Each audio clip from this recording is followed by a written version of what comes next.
warm welcome to our listeners. This is Econichat Let's Talk Business with Mr. Daniel Steinman. It is our first episode for the year 2024. So a special warm welcome to you, Mr. Daniel Steinman, because at the end of the day, you are our mentor, you are our teacher. You show us the way when it comes to the economy. So a warm welcome to you. Thank you, Elsevier. It's really nice to come back here with my little lessons. Yes, not little, but lessons indeed. It has been an amazing festive season, I suppose, for you and for me and our listeners out there as well, I believe. Like we just had this conversation now off air that the month went by so fast. It just snapped like by. we didn't feel the January. We didn't have that. So I guess the year started off well. Yes. We started early. We started on the 8th. So we've been carrying on for nearly 4 weeks now. Mm-hmm. So we basically have forgotten that we had a holiday. We're looking forward to Easter now. That's yes. So true, eh? So, Mr. Daniel Steinman, a lot has been happening, or not a lot has been happening, but I would rather say that we are excited for this year because it's election year. We don't know. Usually they say that things happen during election here, the economy what drops. So in Namibia, we always find it very different. Like we don't have that American stress or we don't have that European stress. We certainly don't. Yeah, we don't. Yeah. But we're going to talk about something interesting, and we're going to talk about yield curve. Elspeth, I have to warn you, I don't know how interesting it is, but it's very revealing.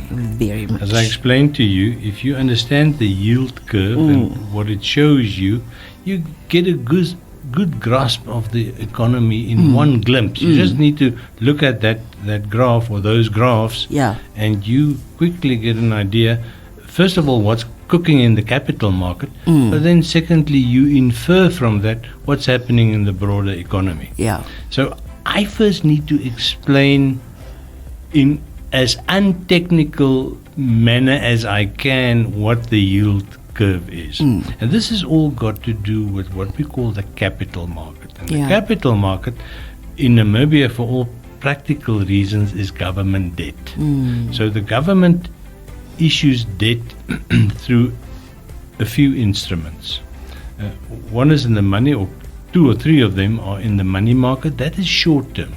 If the government borrows for 30 days or 90 days or 270, so it's 1 month, 3 months, 7 months or 6 months and a year.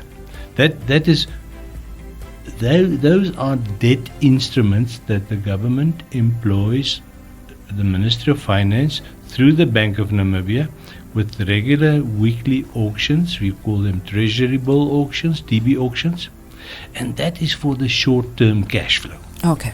And your typical amounts there are 300, 400, 500 million. So not very big, sort of short-term money needs or monetary needs. Okay. And I don't want to talk about that because the impact there on the broader economy is very small. That is what keeps the government machinery going.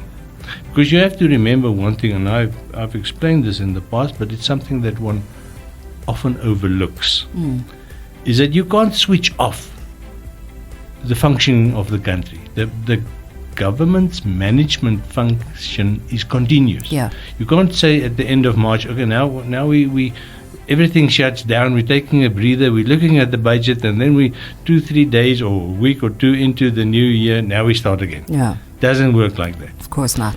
On the 1st of April or the 2nd of April, the government still has to issue old age pensions, for instance. Nothing can come to a standstill. So this is a very important aspect of managing government finances. The fact that it has to continue all the time. It's a rolling picture. So that's why the government needs a short-term cash flow financing instrument. That's a whole mouthful, but it simply means it's like an overdraft. Yeah. The government borrows from the market for short-term needs. It's called money market. What is very important, the revealing one, is the capital market, the bond market. And it's important to understand that the government debt is not sold in one batch in a year or two. It's sold every week, all the time. The duration is constant. So every week you can go buy government bonds of various descriptions. And they start a year out from now, 2025, but you won't get them. They've all been sold. And then they carry on every year, 26, 27, 28. There's about 20 different government bonds. And they carry on until 2050.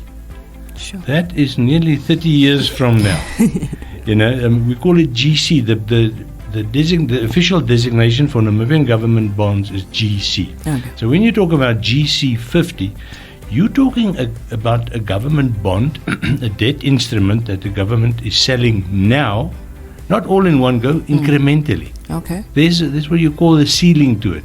So it sells every week a little bit, or once a month it puts up for sale a certain quota in GC 50, but also in GC 45 and in GC 40 and GC 35 and GC 30. You can see how it this is all dates.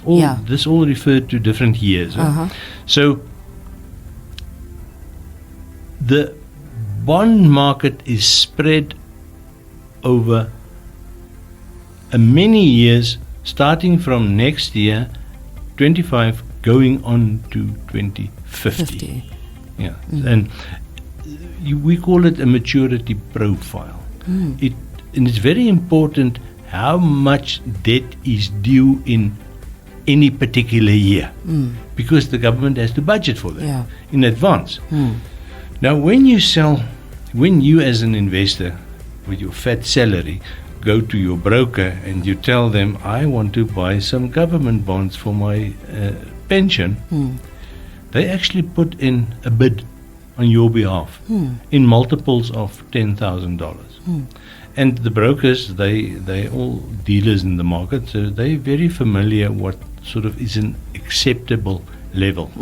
But there are two key concepts that we're going to come back to. The one is the discount principle, and the other one is yield. Okay. And this is yield is the revealing one. It's the one I want to get to, But I need to explain you how it fits in. Otherwise, it's just me sounding stupid and making a lot of making noise. us confused. Okay, yeah. So let's quickly go for the short break, and then once we come back, we will talk more of yield curve.